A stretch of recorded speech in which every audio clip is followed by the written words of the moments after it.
Welcome to the SwimSwam podcast. I'm today's host, Coleman Hodges, and joining us today, she is the most successful Olympic breaststroker in history. Uh-huh. She is a two-time Olympic champion, four-time Olympic medalist, former world record holder, and now officially, she is a swammer. Today, we are talking to Tatjana Smith of South Africa. Tatjana, thanks so much for joining us. How are you? Quite an introduction, goodness. Just Tatjana Smith now, but yeah, I'm good. And yourself?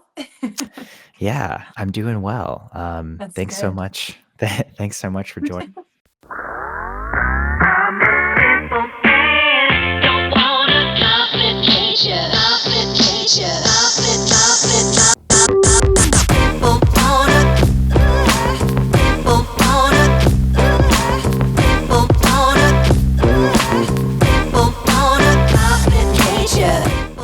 This episode of the SwimSwam podcast is sponsored by Commit Swimming, SwimSwam's exclusive team management software partner. Since 2015, Commit has been providing coaches with swimming's leading workout management software.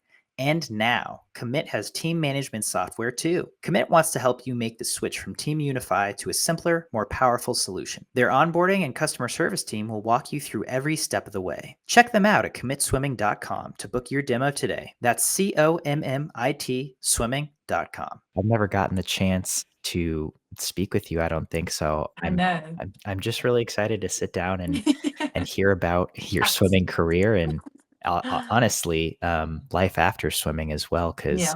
we were just talking off screen. It seems like you've stayed quite busy and also stayed quite engaged with the sport even after retiring from competitive swimming. Yes. Yeah. So I just to start things off on that note, I'm curious. You competed in Paris.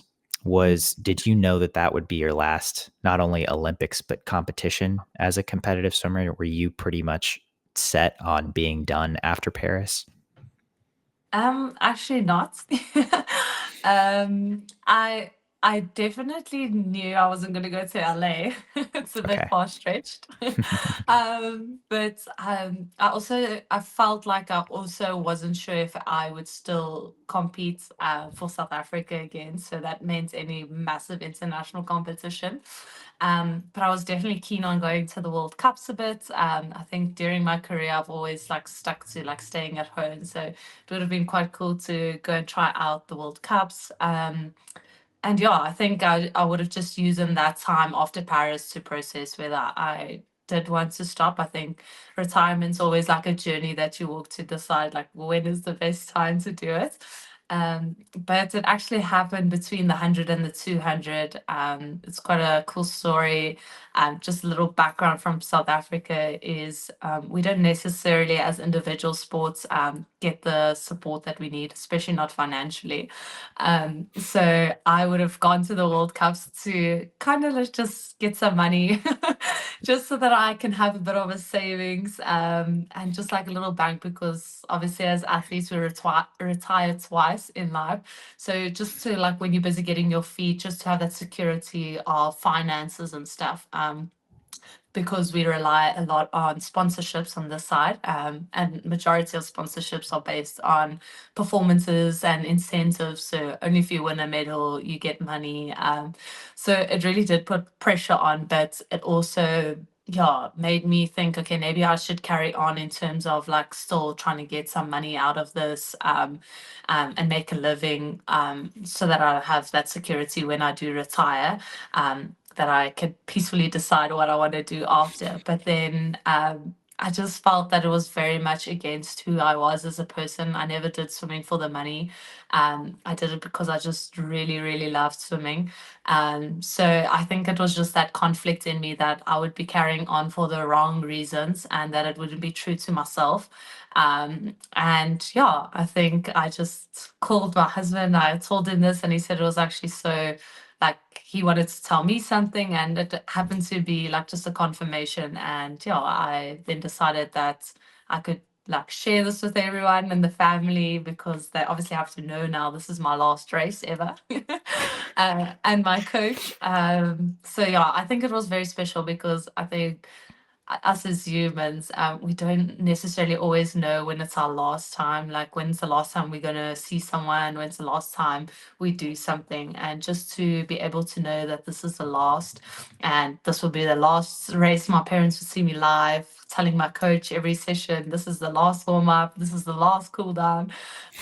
Just really embracing those last moments was so cool. So I really am grateful for that because, yeah, it allowed me to know that the next race would be my last and that I didn't like leave Paris and then halfway through Paris and maybe the World Cups decide I'm retiring and then I like kind of sad that I didn't know that was my last. So yeah, it was quite special that I could embrace all the lasts.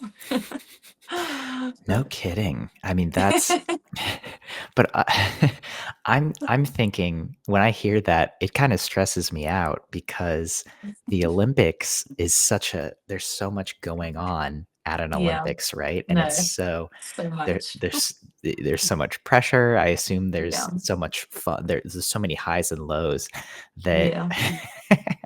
I guess you had already, you won the 100, which Mm. I mean, let's just talk about that. Coming in as the defending Olympic champion in the 200 breast, did how were you feeling heading into that individual 100 breast final? Was there pressure, or was there a sense of ease of, you knew that was going to be your last Olympics? And is the 100 more of a fun event for you, or is it more of a stressful event for you because maybe it's not totally your specialty in terms of racing? Yeah. Well, again, sorry for the backstory, but That's what we're here going, for. I'm a little storyteller. Yeah. But yeah, just to yeah, kind of give context, I think going into Tokyo, it was obviously my first Olympics, kind of the underdog. No one at home really knew who I was. And obviously after everything that happened, my literally my life completely changed.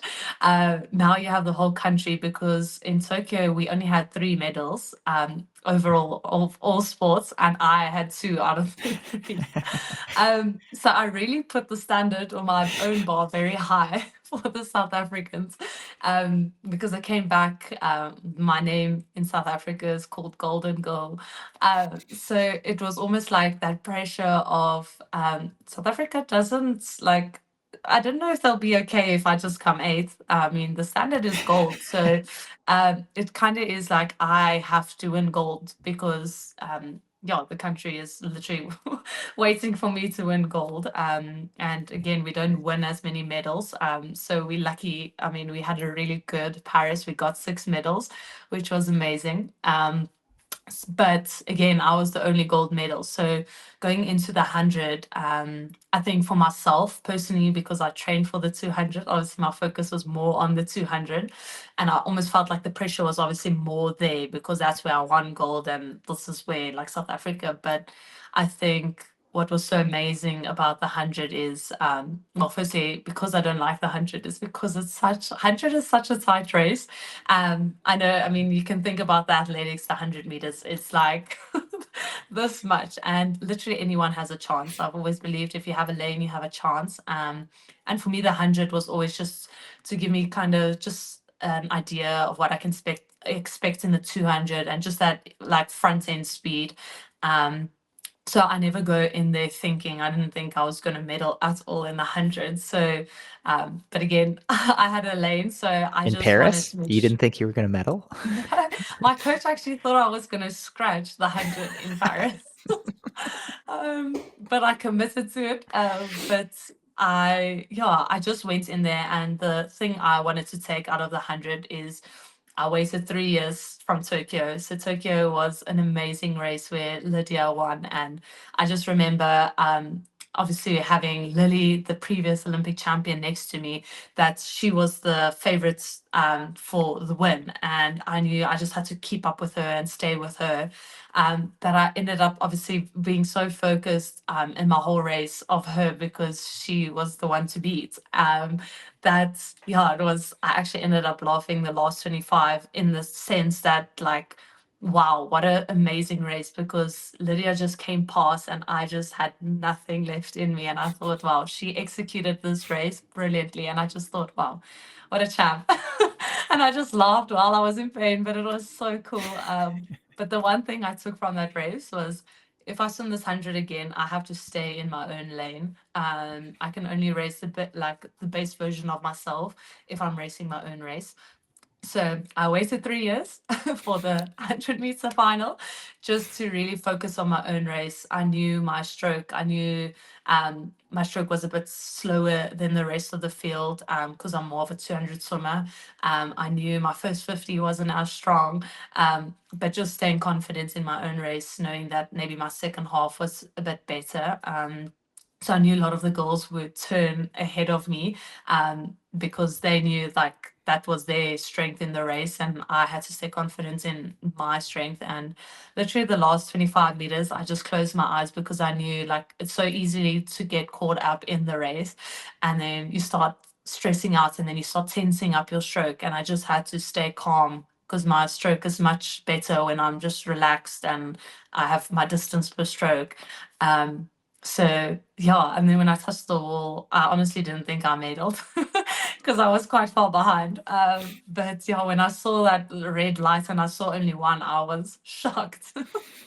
But it really, yeah, just to be honest, again, from the background of South Africa, it was just really such a relief because the pressure was off. The pressure was like, they got their medal. South Africa, you've got your gold. And I could really just further enjoy the swimming for what it was and really just enjoy my 200 because that's the one I love so much. Um, and that's obviously the one I had more expectation on. I didn't have much expectation on the 100.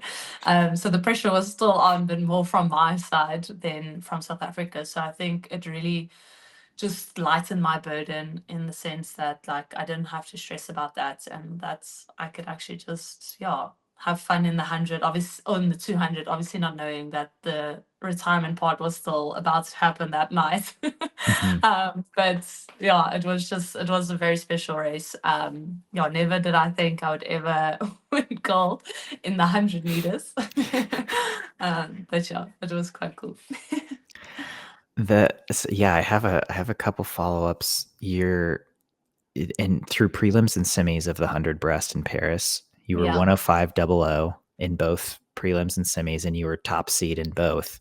Did what was your mentality going through those, knowing, Mm, like you said, that anyone has a shot in the final, mm, and so just because you're top seed doesn't necessarily mm. mean much, but Yeah. knowing also that you're swimming extremely well. And I feel like there were quite a few instances of kind of weird races or like Yeah. unexpected results in Paris.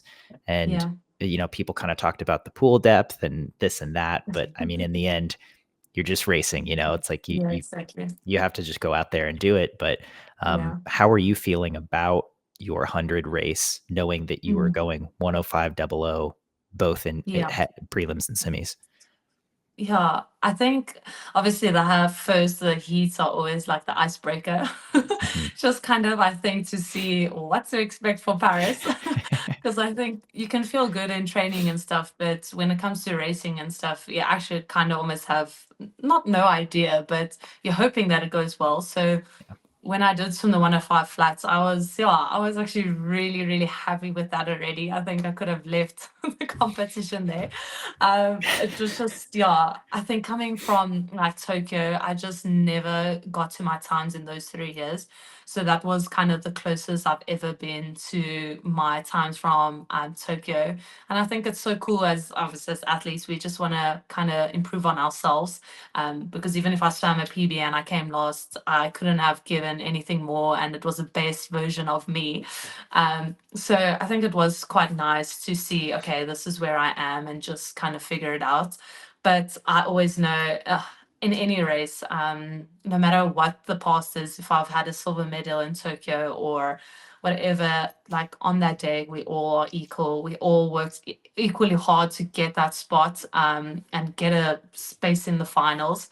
Um, and I knew some of the girls had amazing times building up from their nationals. I don't even think I was that well ranked. I think I definitely, maybe it was my best time that I swam in that year. Could have maybe made finals, but I wasn't in medal hopeful in terms of my time leading up to Paris.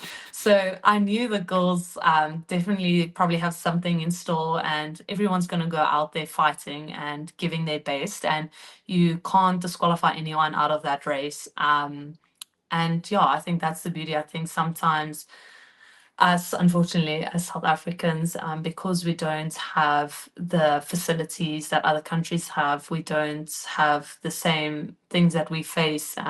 We have a lot of struggles here, and we have load shedding where there's sometimes we don't have any lights and we're sitting in the dark with candle lights. And it's just a normal thing, 8 hours a day. Okay, just plan your day well.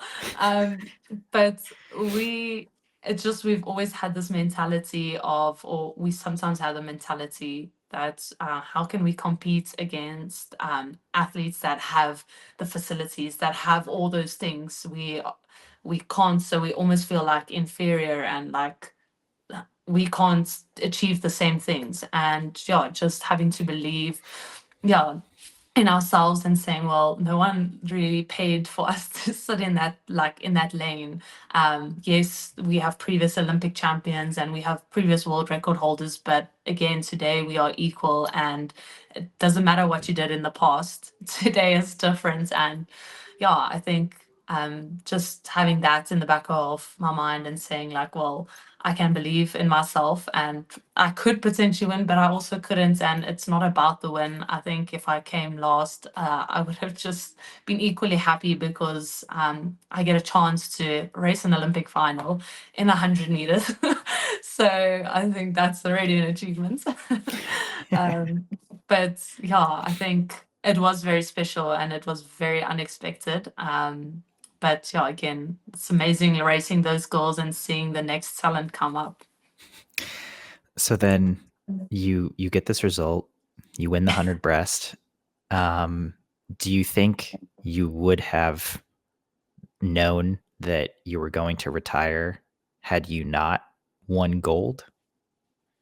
Um, I think I maybe would have sat with the same idea. I think it's been something that's bothering me for a while. I think again, it's a financial aspect of I only was able to make my swimming an actual career and make a living from it only since Tokyo, only since I've won gold. But it's not enough time. It's not like we getting so much money that I can retire and sit and relax for 10 years. Yeah.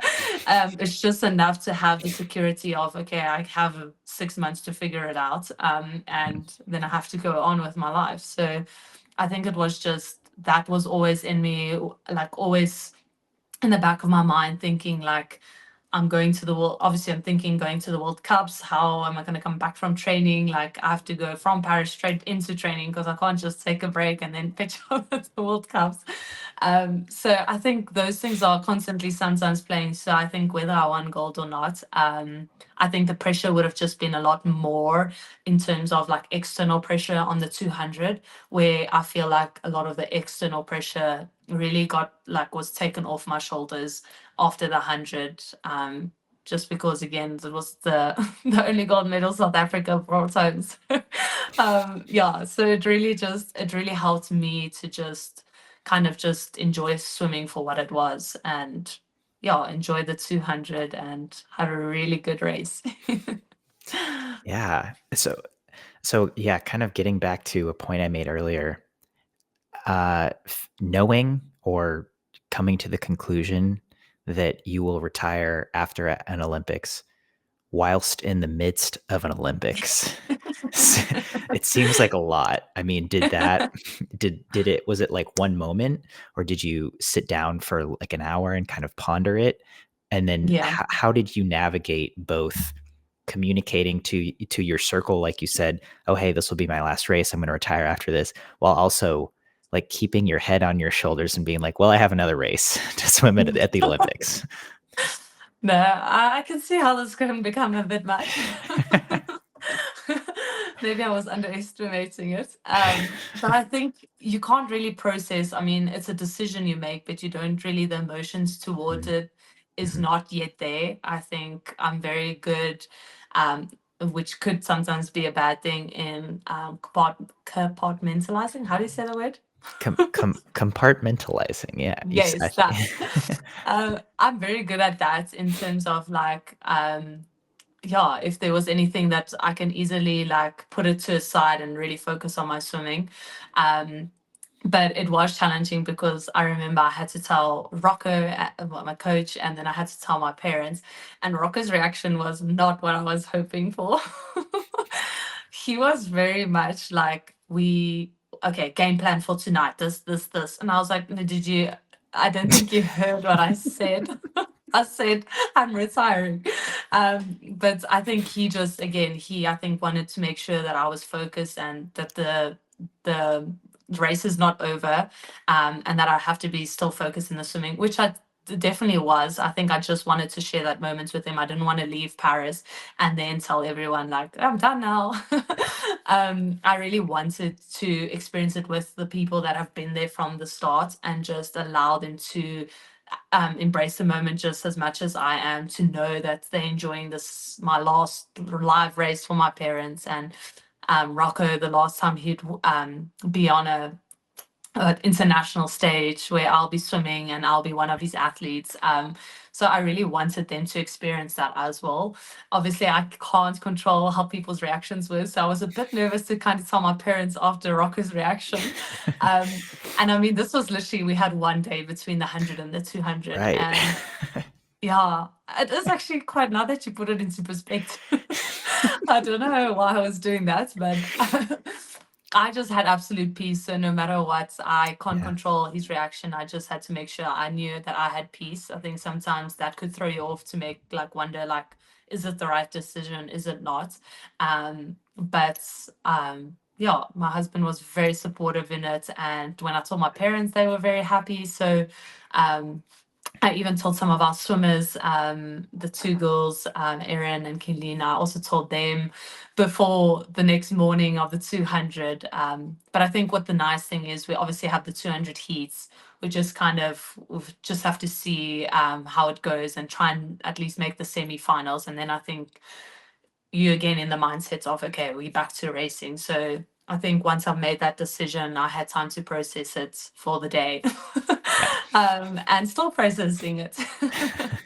So yeah. Yeah. And again, I love the phrasing you used, like I had complete peace. And it sounds a Mm. lot easier to Yeah. do that in that situation. Yes. When it's like, yeah, my mind that like everything is clear. Yeah. This is obviously the choice for me. Yeah. And I think I'm very grateful because I've always said like swimming is not who I am, it's just what I do. And I've always made that distinction. I think sometimes it's so hard as an athlete, you sacrifice so much, it kind of becomes you and you don't know yourself without swimming. And Mhm. I think the build up to Paris, I've really figured like life outside of swimming is just as exciting. Yes, it's daunting because you're letting go of a massive routine, a massive thing that's taken so much of your time. But there's so much to life that we haven't experienced. There's so much first. I mean, first time having a long weekend, first time having a hike. People have experienced this when they were 10. We don't. So now we get to experience it now. So I think just thinking of the exciting part of the new season, yes, it is sad, and obviously like miss swimming, and obviously go through emotions. I think I was sorting out, because we're moving, I was sorting Mm, out my costumes, and I don't know why it just triggered me. I think I just, because I was like, oh yeah, this suit, like I'll keep the suit, and then I was like, but wait, why am I keeping suits? Like I'm never gonna wear the suits again. And I was like, no, but if I navy, mm. and I was like, no, you're not going back. It's done. And I just started crying, but I just knew it's like emotions that I still need to process. And it's not going to be like, oh, I'm just going to be happy. And because I had peace, it was an easy decision.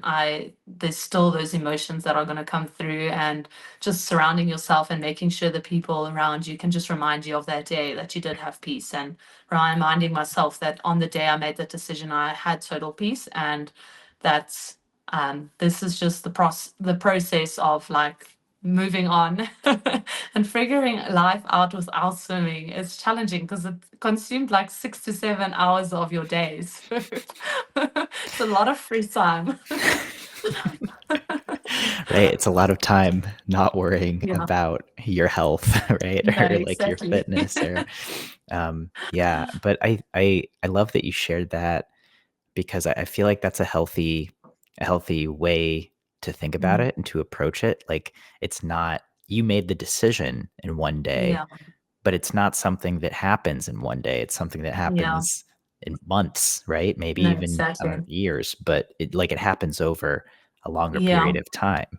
Yeah. And I think you can postpone the decision on and on and on. I think I could carry on, but I think what we have to realize is any decision we make, there will always be what ifs. So I could have carried on and not have retired, and then always wondered, what if I did retire? So there will always be what ifs. Even if you make the right decision for yourself on that day, there will still be what ifs. And it's just knowing that, to prepare yourself for that, knowing that it is going to happen, and how you handle it, and making sure that you understand the process, that you're still going to have to go through it, even though it was a easier decision. Or but I could have still carried on. I think even the competitive person in me still wants to try, still wants to try and get a PB, still wants to push for another one. But then it's also knowing when's enough, and like when am I going to move on with my life. And I've achieved way more than I ever thought I would in my whole career. So I mean, I'm so grateful for everything swimming has taught me, and I will never, it's not a door that I close and never look back at, but it's taught me so much, and it's given me so much to now use that in my next season. So it's literally just a season in the life that now has given me things and built certain characteristics in me that now I'm so excited to use in the new season, because it's prepared me for what's to come. So yeah, I think it's just changing your perspective on it, which is challenging because it's hard. This has like been my life for so long, and I don't know anything without it. But it's just also looking at the positive side, that there is so much more to life than just, yeah, sports or being an athlete. Yeah. And if your whole life has been spent being in sport Yeah, and being an athlete, that's literally I'm 19 years. It's a lot. that's a lot. Um, Yeah. I enjoyed I was, doing some research before this. I enjoyed that And you were like, "I'm done racing. That's it." You just had your first race in retirement, as you got to help open a oh no, pool. Um, I'm it was curious. very unexpected. Just letting you know. I mean, and you were in a full race suit. You were, I like, know the costumed fact that up. I fit in the suit was an amazing. It was a miracle itself. Um, yeah, tell me, so this was at, Like 2 weekends uh ago. okay, at Yeah. Horse School, Menlo Park. Yeah, Um, work school is like high school in Afrikaans, and okay. high school Menlo Park. Yeah. Okay, gotcha. Yeah. Tell me about this. What prompted it? And I mean, as you said, it was kinda last minute, but, Yeah. what was it like getting back in the water? So yeah, initially I was invited to do the school opening, and they were going to actually open the track as well, the athletics track, with one of our athletes. He was also at the Olympics for 100, and they said he was going to race, and I was like, oh well, maybe I could race too, like win a race with Tatjana. I think that would be like fun. I just wanted to bring something fun and something for the kids. Like I love the next generation coming up, and I think it's so cool to be and like use your time. I think just to show them that we are also human. I think we automatically put on this pedestal. And I think to just humanize that achievement, and just to say, like, if I could do it, I'm here in person with you, I think you could do it too. So I really enjoy being at at schools and with the future generation. But I went in and I said, okay, I'll do a race. I'll do a 50 freestyle. Like, then they can have a lucky draw and win a race with me. And literally the day before, they said, okay, they have this, but now they obviously, I think there was only 8 or 6 lanes or something. So there can only be 5 people that win the race, but now they want to have more people win. So they're going to do a relay, but I'm going to swim 100. I was like, I don't think so. I'm sorry, but I know it sounds like just from 100, but 100 is next level. I was like, I'm not prepared for this. So I said, no, I'll do a 50. Someone else can take over my relay. Mhm. So they said, okay, that's perfect. So I'm standing there to anchor, ready to swim my 50 freestyle, because I haven't been in the water. So at least when you swim freestyle, you might not look too bad because there's no expectation of Mhm. freestyle. Yeah. They dive in and they start swimming breaststroke. And I was just like looking at the girl next to me. I'm like, no, are we swimming freestyle? I thought we were swimming. She laughs and she thinks I'm like joking with her. And yeah, I cut that part out of my video to not see how slow my relay takeover is. I think the swimming community would be very disappointed because I was still doubting whether I should be swimming breaststroke or not, because I haven't warmed up. I mean, a Right. groin can get injured very quickly. And secondly, this is the event that I won gold in, or like I'm actually good at. So now there's expectation. I actually have to look like I can swim. Mhm. So yeah, I dived in. I felt terrible. I luckily didn't look that bad, so I was very relieved that the videos I looked pretty decent. Mhm. My time was actually surprisingly, I was like half a second off my PB. What? I know. I was like, why are we even swimming so much, to be honest? But yeah, it was such an amazing experience. Nice to be in the water again. Definitely miss that competitive like racing. I think we all hate the training part, but we love the part where we can actually race. Um, but I definitely didn't like the fact that I definitely did not feel the way I normally do. And I think if you have that comparison to this comparison, then I don't want to swim anymore because that was terrible. But yeah, it was cool to be there and just be able to be accessible to the younger generation. Absolutely. I mean, can you tell me a little bit about the non-racing part of this event? Yeah. And like you said, getting to be accessible, getting to interact with that next generation, and just giving Yeah. back to, the sport that gave you so much.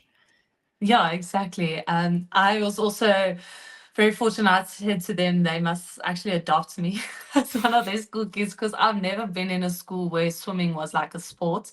I went Mm. to a sports school, but I've never competed like for my school ever, because we never had that for any of my schools that I was at. So Mhm. it was quite special to be part of that and to see like the kids race school galas, because I think it's such a cool sport to have as a development sport in general. Just because it's not hard, it's not an impactful sport, and it's a very well-rounded like sport for like exercise and stuff. So I'd love to encourage people to do it more, especially in the school years. I think it was definitely beneficial for any of my other sports. I think our lung capacity is a pro.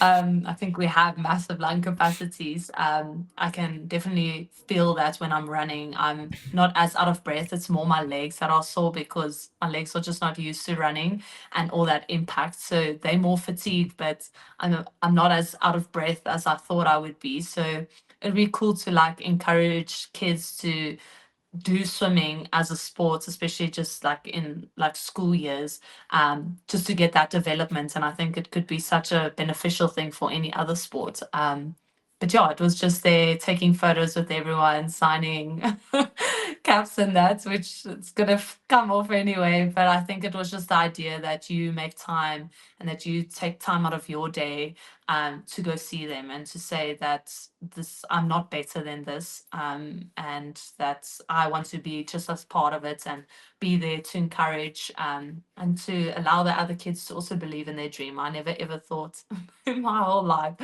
that I would achieve this. I mean, going to the Olympics was already that ultimate goal you set for yourself in life. I think you even beyond that was like, okay, maybe a gold medal, like if maybe a world record, and to be able to get that, just like it was mind blowing. Having to like kind of come back and like reset or make another goal almost seemed like, wait, was that goal not big enough? No, that was the ultimate goal. So yeah, it was really crazy that I was able to reach my ultimate goal in life on one shot. So it's just giving them hope. To say, I think especially, sorry, and I'm going off trails, but especially in South Africa, to say like even if we don't have the facilities, even if we have amazing coaches, we have enough to get us, and we can with the little that we have also achieve greatness. We don't have to have as much. So I kind of always my whole career just wanted to prove that we can from South Africa. I was definitely invited, and it was very tempting to have free education and go for a bursary to the to America. But I just knew if I did that, like what hope would we have in our own country, and what hope will we have in like trying to do it from here, because this is our home. And why can't you do it from home? Why can't you do it in amongst the culture that you know, amongst the people that you love? And I'm just grateful that I can be that person, or like help give that inspiration that's you can do it here too. That's beautiful. I mean, wow, I'm inspired. No. But I also am extremely curious. I didn't know that. What college would you have gone to in the United States, or Oh did you gosh, have no, ones that in was so mind? long ago. Now you're bringing up my age. Yeah, that was way too long ago to remember, but I know there was at least like 3 to 4 universities at that time. Mm-hmm. And it's so appealing because to the expense of studying here is so expensive, and to get like a full scholarship, especially in the individual sports, is really something that happens. So I had to pay kind of majority of my studies anyway. I definitely had help, and without that, I don't know how I would have been able to carry on with my swimming. But um, to have a full scholarship is so appealing, and it's instantly something we're drawn to. We have a lot of South African talent going to the American universities. Mm-hmm. But I think it doesn't give hope to someone that can't afford to go there, can't afford to, not even be in school to get the opportunity to show that they can swim, to then actually go to America. There's only a few that over go to America. So to show those that literally have nothing, that we have enough, just get to the pool, get in contact with a coach. We have amazing coaches, and that we can be successful even by just staying at home. We don't need to have the expenses and stuff to go overseas, and you don't have to leave your family. You can stay at home. I, I love that message. I feel like that's an incredibly powerful one. I think anywhere, right? Like it's Yeah, what a gift to know that your community is enough, that your family is yeah, enough, that you can have success on every level, on the yeah, biggest levels, by where you're at, which yeah, is exactly. whew. I do want to go back to one thing you said a few minutes Yeah, ago, which was you achieved every single goal you had ever had as an athlete in one moment, yeah, right? Gold medal, yeah. world record at an Olympics, Olympian. Olympian, yeah.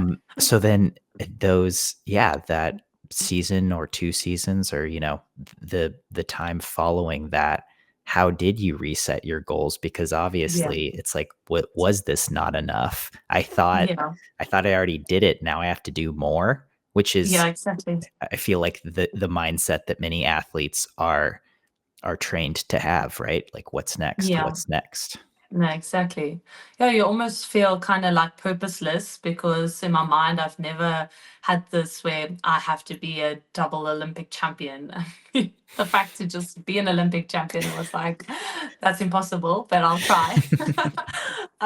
So it was really tough. And I think anyone experiences that go to the Olympics, just the Olympics itself is such a high moment. It's like, your whole career you work up. It's not like you just like train for 2 years. Majority of the people have trained for years to finally just get to the Olympics is insane.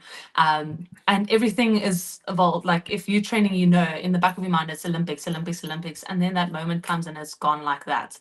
And you kind of come back and it's always like that dip and that low that you find yourself, okay, like what now?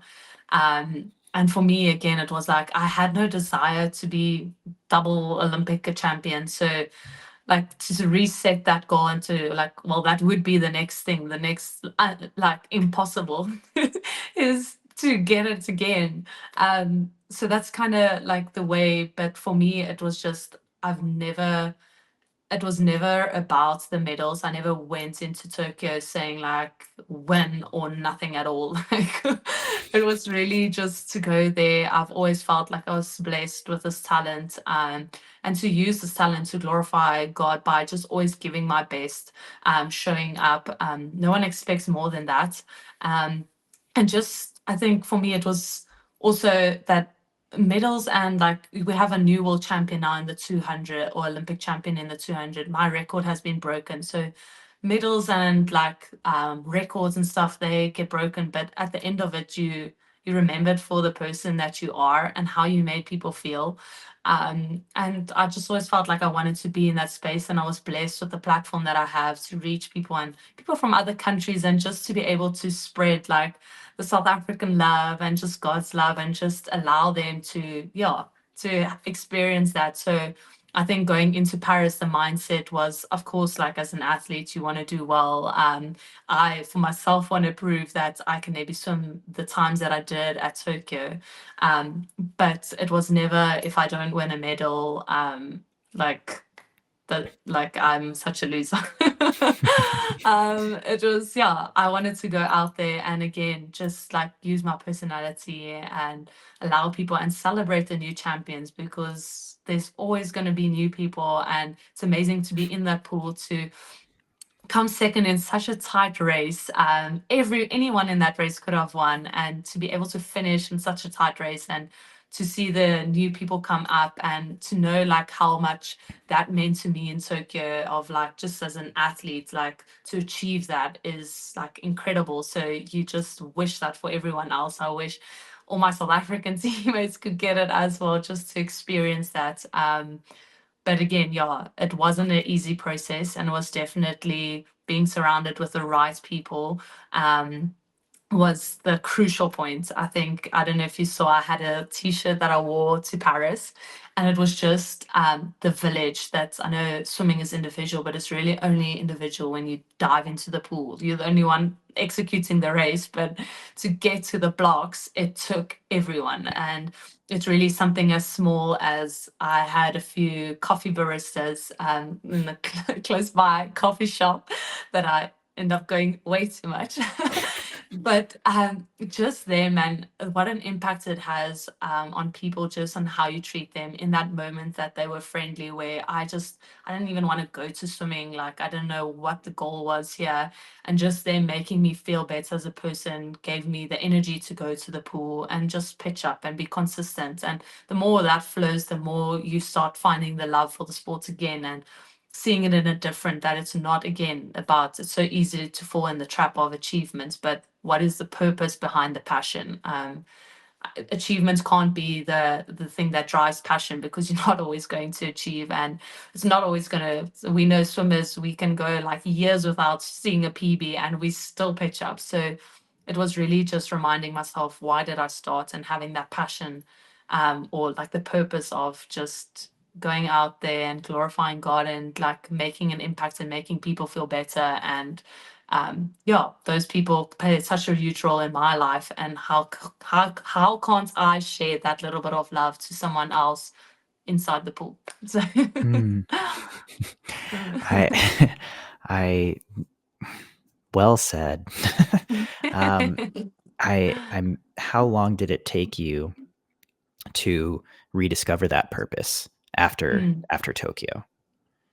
Yeah, I think it was not much of like a rediscovering. I think the beauty of, so in 2016, I missed the Rio Games by one split second. Hmm. Mhm. Ooh. um, but that really gave me the chance to like reshift my perspective. I think as a youngster, like when you do well in something, you automatically love what you do. So if I Right. did well in maths, I'm like, yes, I love maths. Yeah. So whatever you were good at, you really loved. And I think in 2016, that realization of the achievements driving my passion was really like something I had to deal with, because I wasn't always going to make it. Like things like this do happen. And how do I process it? If I'm always going to chase the achievements, I might always be disappointed. So it's again just reminding yourself. So I think the build up, I don't think I expected what was going to happen after Tokyo. I think maybe if you're disappointed, but I wasn't disappointed in my results at Tokyo. And to still come with that low, I always compare it to like a heartbeat in life. Like if it's a flat line, we're dead. So in life, we have ups and downs. And if we expect life to just be flat, we actually dead. So we need to know that everyone's life comes with ups and downs, and I was at a very high up, so which means I had to come very low down, Yeah. and just having to, yeah, be prepared for it. I don't think I was as prepared, but again, I cannot state as much like how important community is and being surrounded by the right people, because those people are ultimately the ones that are dreaming now for you, that are believing in a dream that you cannot see, and encouraging you and picking you up every day. The ones in the background are the ones picking up your tears, like being there for comfort and just allowing you to go through that process, not rushing you, because it's not something you can rush. You need to discover that and need to figure it out by yourself, but knowing that you have that support system. So I think I was picking up on it, and the more I was like, I wasn't clinically diagnosed with depression, but I had a lot of the symptoms. um Actually, you would be shocked. But I actually was like at the end of 2022, I was 10 kgs heavier than I was at Tokyo, which was crazy because my training has gone completely up. I felt like I was eating much better than I used to eat. So it just like that was just Wow. signs of like my body was just like I was struggling internally a lot, and I really Mm. just had to give myself chance to recover. I think we're all learning in this process, and that's the beauty of it. Like it was my first Olympics, you don't know how much time off do you need after, so it was like 1 or 2 weeks, I think, and then we were back in the pool. And to be back and like in that, you don't have time to process. So during that time I had to process. So I think my shock came only a bit later. I think in like 2022 was the hardest, which was a whole year later. Yeah. But it was just being very, having grace on myself and allowing myself to feel the emotions, to figure out, do I still want to carry on? Because the thing is, for me as South Africa, is like if I carry on, or if I don't carry on, South Africa will never know if I could do it again. So I don't have that expectation. I always remain the Olympic champion in their eyes, but Yeah. but I had to just figure it out. And yeah, I again got to a point where I really felt like I had confirmation, and just, yeah, very tapping into my faith. I think I always felt like there was always hope. I never lost out in the hope. I just wasn't sure what it was. But then, yeah, I just had a confirmation that like I have to push for Paris. The ups and downs are going to come, but I didn't know what it meant. But I just knew that I need to go for Paris for whatever reason it was. And if it was just to be there and, yeah, celebrate people, then that's what I was there for. And I was just excited. And I think I started loving swimming a lot more in the last year building up to Paris than I've ever loved swimming. Like, I think you sometimes lose that love because of the pressure, because of um, the goal setting and the way we think. But I really, actually, for the first time in a long time, really just loved swimming and just loved being in the water. And that's why I'm very grateful that I was able to have a good relationship when I ended my swimming, that I had a good relationship with swimming. I wasn't in a place where, I don't want to see the pool, please. Keep that pool away from me. So yeah, I'm very grateful, and I think that's the beauty of it. We go through those lows, but what we learn and grow and learn about ourselves is so incredible. And I've become a better person for that down. So yeah. What a journey. It is. So now, I mean, you are again in a post-Olympic space, and Yes. obviously you're in a much different space in terms of your relationship with swimming or Yeah.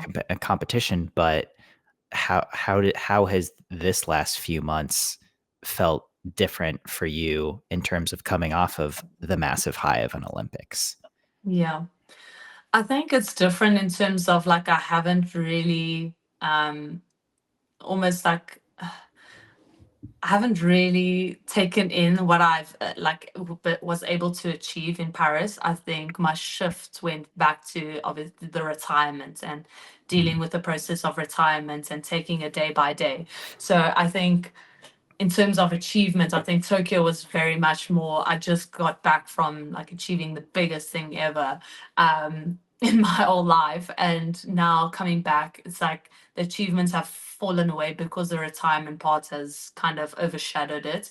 But it's also like knowing that even with that, even being in a better space, I am still prepared for the emotions that I'm going to face, and that I know that now you're still riding on the high, but preparing for when it becomes quiet, when I have more time to myself, when I um, am not as busy, that those emotions are going to start creeping in, and just preparing. We were planning on moving quite further away from, like, my community, but just like reevaluating, like, those decisions and saying, you know what, can we maybe stay another year in this environment just for me to properly close the environment off? Because I think it's good to go through that process and be around people, because to start a new life somewhere else and having to figure out friends while in the midst of you just kind of dealing with everything that's happening in your life and the complete change in life. I had a routine for 13 years, the exact same thing. And this past 2.5 months has been flipped completely, and I haven't even seen the pool. So it's just like, yeah, having to take it day by day.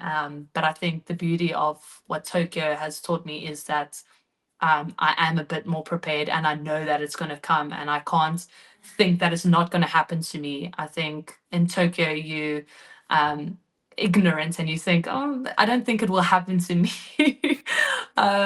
Just, yeah, I think because I was so reliant on my faith, I didn't think that even through that it would happen to me. Mhm. But it happens to everyone. It's just like sticking to that truth and sticking to that faith and knowing that there is still hope on the other side. Might not see it in the midst of it, but just constantly pushing through every single day, just getting through day by day. I think to try and think too far in the future is maybe not as good. And then you start putting a lot of pressure on yourself. I think that's why that goal setting thing was so challenging Mm. for me, because it's like I just haven't processed what's happening now. How am I setting things in the future? I don't even know if I want that in the future. So it's just really like knowing, taking it day by day, taking as it comes. If I cry today, then that's okay. If I go on as if like nothing has happened, then I go on as if nothing has happened. So I think that process has taught me a lot to prepare me for the process that I'm facing now. So yeah. Mm. I think every person on the planet should put a sticker on their fridge that says, if I Yeah. cry today, then it's okay. I Yeah. love, No, literally. I literally, I think you catch yourself off guard, but when I was packing my swimming clothes and like sorting them out and like giving stuff away, like I just sat there and I was like, cry, like it's okay because it was a massive part. Don't make it smaller than it is. Like it is a big decision. You want to stay confident and say, no, it's easy. I have so much peace and stuff, but Yeah. it's still not an easy decision. Being realistic with yourself, like saying that you can cry. This is a massive decision. It's okay. Just let it out because I think if I do what I do with my swimming, I'm going to push it aside and then you don't deal with the emotions and then it comes out in different forms and then it's unexpected and you're not sure what's happening. And I think that's kind of what you do with Tokyo. You're thinking, okay, but I won gold and like I can't be sad. Like there's people that don't get to win and that are disappointed in their races. Like they like to justify their sadness is better because I won. Like I can't be sad. Like you're supposed to be happy. Everyone wants that. Right. But to say that even the people that do get the victory, that it isn't just sunshine and roses, that we also have to come down. There's also downs. We're not going to stay and plateau up there. And I think we have the wrong idea of life that once we've reached that goal, once we've gotten to that success, that life will become easier and that it's just going to go smooth sailing from there. But unfortunately, that's not life. And we have to always be prepared that even when we do reach the ultimate goal and the highest, for that moment, it's very special. But afterwards, the down still comes. And yeah, just to take it day by day. Say it louder for the people in the back. I think I really love your heartbeat analogy Thank because you. like you said, it's so two-sided. It's not, you can't just Mm. flatline, but you also can't just stay up here. Like you have to No, go up, you exactly. have to come down. There has to be both sides of the swing. And um, Exactly. I think, from a lot of the conversations I've personally had with swimmers coming off Olympics, it's like it's important to recognize that, and it's important to go through it and process it. I do No, think it's, exactly. I do think it's funny that you were speaking about. I think I need to stay with my community a little bit longer to Mm. do this and to be around people. I look at your Yeah. Instagram every once in a while. It looks like you're never home. You've you've been traveling so much. You've been to Yeah. Barcelona, you've been to Yeah. London. Um, And tell tell me a little bit about that side of this post-Olympic time for you, because yeah, you've had so many opportunities, you've gone to so many events. What has that mm. side of it been like? And have you ever had a period like this before where you're just so focused on not swimming? It's been strange, and something really like challenging for me personally. I must say, like I haven't traveled this much in like even my whole career of swimming. I've been very much stay here, travel once a year to our international competition and come back. So it has its challenges, and definitely also from a personal side is I'm very much more of a introvert. I know sometimes it doesn't seem like it, but I've just become more used to, and I've grown in the process of being more comfortable in telling my story. But I do need time to recharge. Like I don't find energy by spending time with strangers or spending having with people. I'm very much like a homebody. I'd rather be behind stage. I didn't do swimming to become famous. If I could do it without like having any name, any followers, I would have taken that option very quickly. But yeah, I think the blessing that I have to see out of this is that I have been blessed with this platform, and how can I use this to change things? How can I use it to make it better for other athletes? Again, from the South African side, I'll always like try and fight to make it better for us in terms of just like the support. Unfortunately, with the Olympics and the individual sports, we started speaking about it in South Africa, and I'm being on TV 2 weeks before Paris started. So it's really, you don't even hear about the individual sports and the athletes until 2 weeks before. And then if you're lucky, maybe 2 weeks after. So it's really just been the process of trying to keep that light on, because it's, for us, it's been like, it's our whole life, and it's such a massive sacrifice to just like celebrate it for like a week and then we forget about you and see you in 2028. So it's really trying to keep that support throughout the 4 years. We want people to support the journey, not only the victories or not only on the other side, because the journey is the most important. And unfortunately, we don't have that support. So I think for me, it would be selfish if I didn't use the platform to try and make it a bit easier, try and lighten the burdens for other athletes in terms of finances, especially lightening the burden for women in sports. Our in South Africa, our achievements aren't seen at the same level. We achieve amazing things. And I mean, for myself, it sounds weird to be the most decorated South African Olympian, male and female, no one else, but it's always categorized as just female, or it's not seen as that big. We celebrate it for a week. And I always use the example of going to the swimming pool, and let's say a 15-year-old boy joins the squad. He immediately assumes that he's leading the lane. And I'm always like, well, what gave you that assumption? So I would rather swim myself blue to make sure that you know that I could lead the lane. But it's just the mindset that unfortunately the systems are in place, and the way we maybe are brought up, we are felt like to be a bit easier on girls. And I think I've always been grateful for my parents. They never made me feel that they wish I was a boy. They never took it easy on me. I think firstly, my dad didn't want to lose against a girl.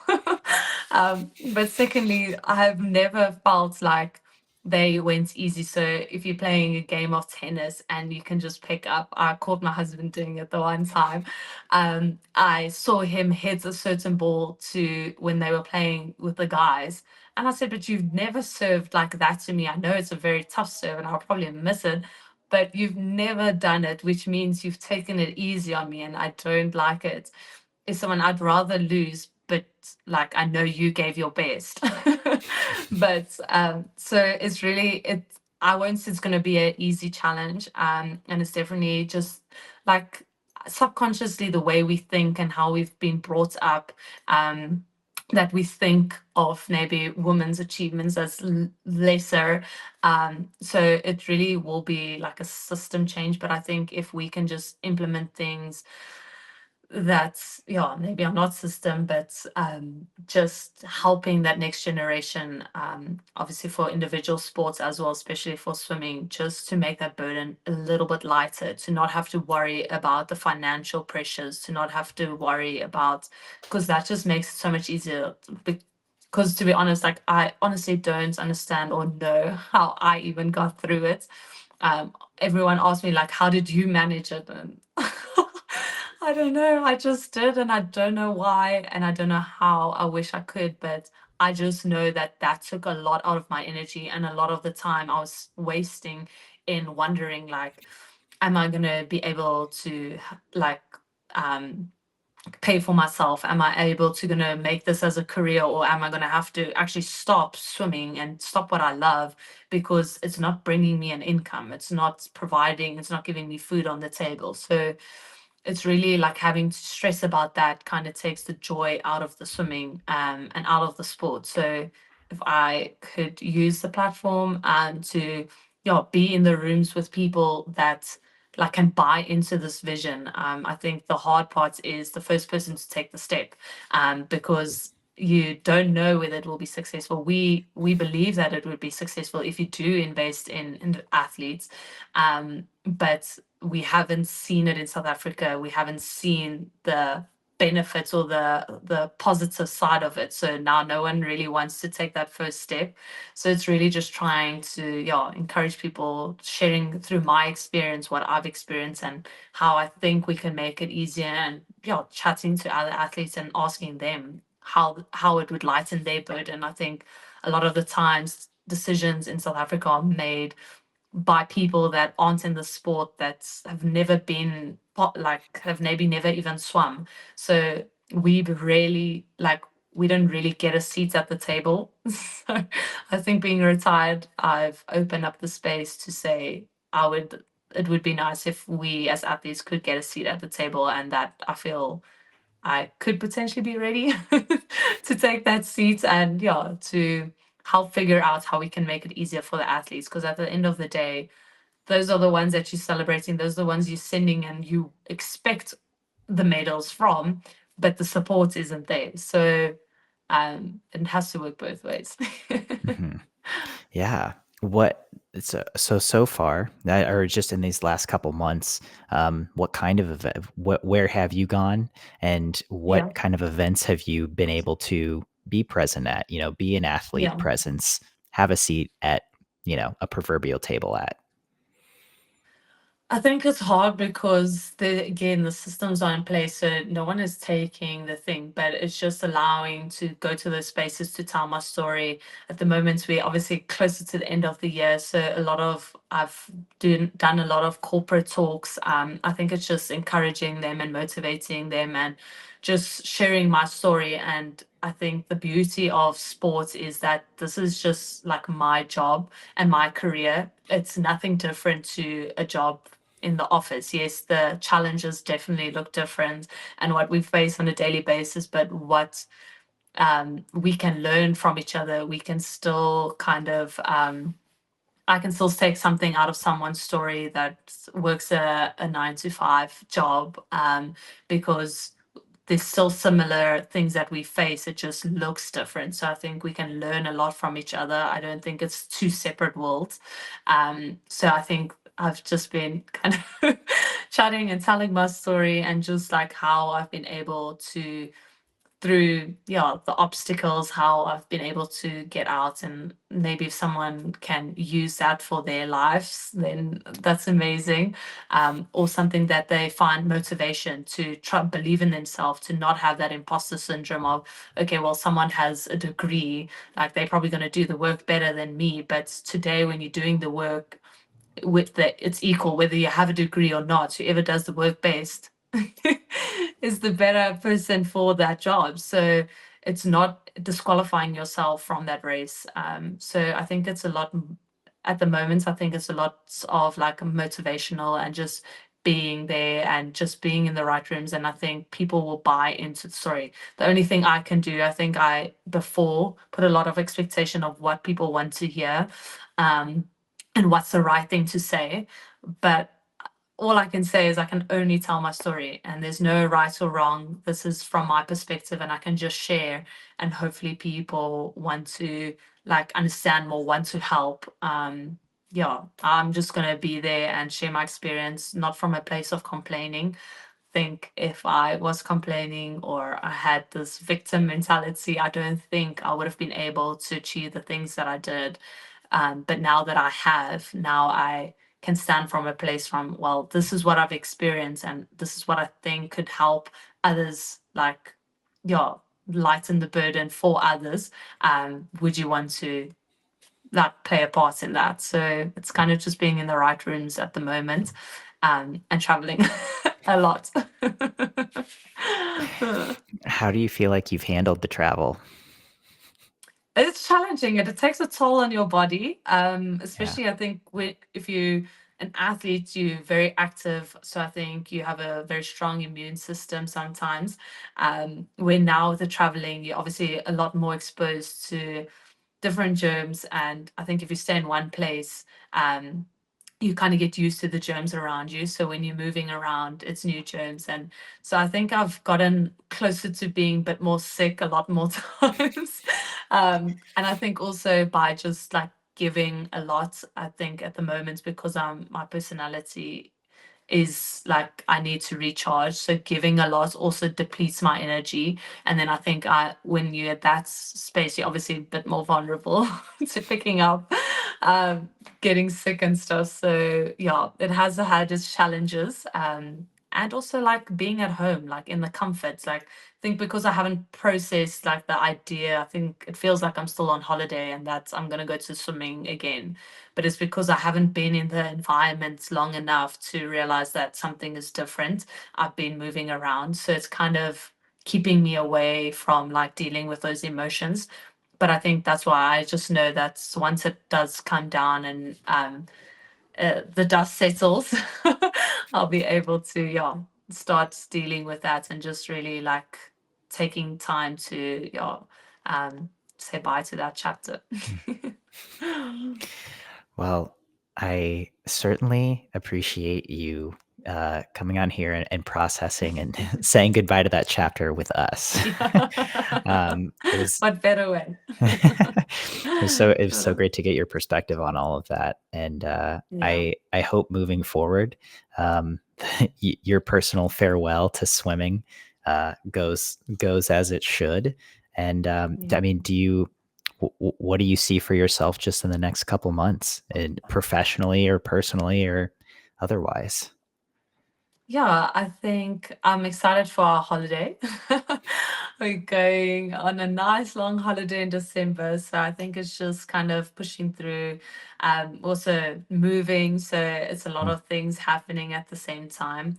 But I think it's just, I think the best I can do is probably just take day by day, finding this new routine, finding a new routine of fitness. I think because I've been an athlete for so long, I'm very grateful that I actually enjoy training and I enjoy being healthy. So it's a very good lifestyle to have.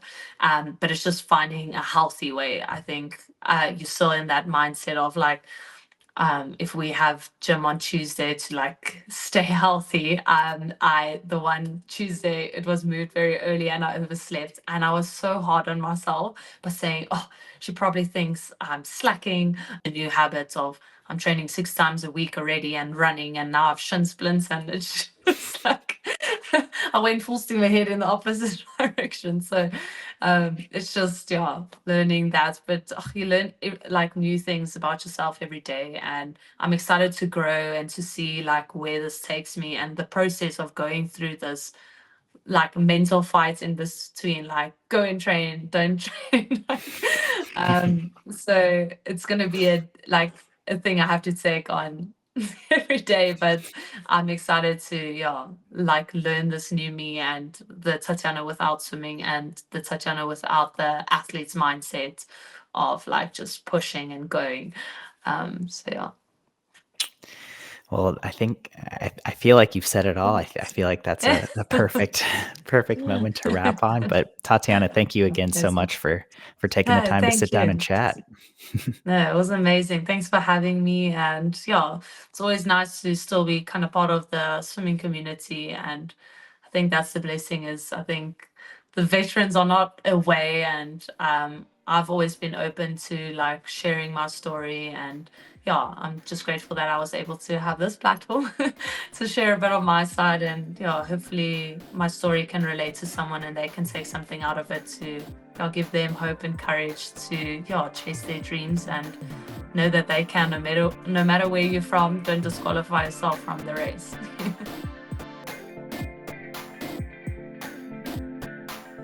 You've been listening to the SwimSwam podcast. Stay tuned for new episodes every week. You can take SwimSwam podcast on the go by subscribing on your favorite podcast platform. Look for links in the description below, and be sure to subscribe to our YouTube channel for more videos as well.